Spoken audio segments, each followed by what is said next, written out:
Welcome back to Longbox Diving, where we explore comics and story arcs pulled from the Longbox. And this new comic book day is come and gone, and it's time to start reviewing our new comic book day books. Now, I only got 3 really to review this week, so we'll have 3 videos through the weekend. But it wasn't a big pull week, but it was some good stuff. So we're going to start with Venom number 1. Venom number 1, Legacy 201. So it should honestly be Venom 201, but hey, we know what Marvel likes to do. Let's pump up those number 1 sales, make Venom look like it's really doing well, and then, yeah. All right, so in Venom 1 is actually, the writers is Al Ewing and Ram V, with Brian Hitch doing the pencils.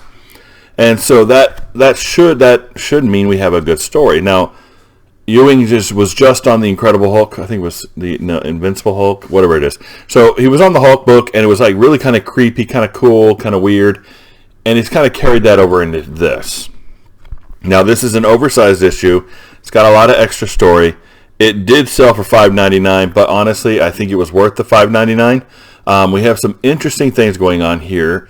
So Dylan is on Earth and kind of, with Sleeper and, Venom symbiote is around doing his thing, and then Eddie Brock is out in space as the King in Black. So Eddie Brock is now the King in Black. We've all seen this picture here. So Eddie Brock's out there, and he's taking on some scrolls, etc. But in the middle of this whole thing, this weird, creepy black or red-eyed black suit dude's like, "Hey, your world's about to end. You're no longer going to be the King in Black. Things are going to go crazy. Go talk to your loved ones. Tell them that goodbye. You have nothing you can do. Blah, blah, blah, blah, blah." Now, Dylan's at home. Been missing his dad.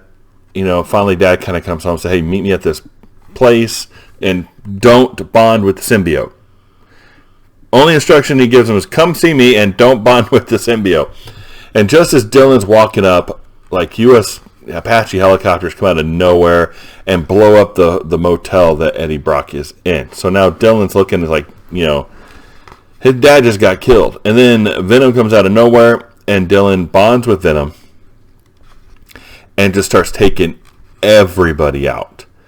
He is like, I give in. I mean, look at this splash page. I give in to the carnage, right? And he just kind of just destroys everybody. I am unstoppable.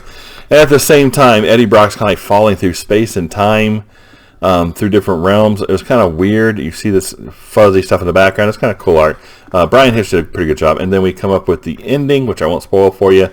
And so we're going on to the next story. So it's going to be interesting because we got this guy saying this is how it's always been, how it always will be, blah, blah, blah, along those lines. So it was a pretty good story. Overall, cover, I would give it a 3. It's pretty dynamic, but, and he's falling towards you. I don't know. It just feels like it's missing just a little something. So I'd put it at a 3. The story is probably going to be 3.5. It was long. There's also a guy named Bedlam in here, so there's new stuff. And I think some of it, we go out of the King of Black, so there's no real explanation of how all this starts. It just kind of starts. So if you don't know what's going on, you're going to be kind of confused and lost. Like, how is Eddie Brock not Venom anymore, but how is the King of Black? But so you had been following what's going on. It doesn't start as a traditional number 1. It doesn't explain anything. So story, I put about a 3. It was a good story, but I would like a little bit of that explanation. And Brian Hitch has got some really good art. It has some nice splash pages in here. I put that at 3.5. Brian Hitch has his own certain style. It's not necessarily 100% of what I like, but we don't get a lot of flat angles. We get a lot of big panels. There's some cool stuff in there. Definitely worth the pickup. So definitely recommend, and we're probably sitting around 3.3, 3.5, somewhere in that range. So definitely worth the pickup and the time. So this is Venom number 1, and definitely a recommend for this week. And hopefully we'll see you here next time in the Long Box.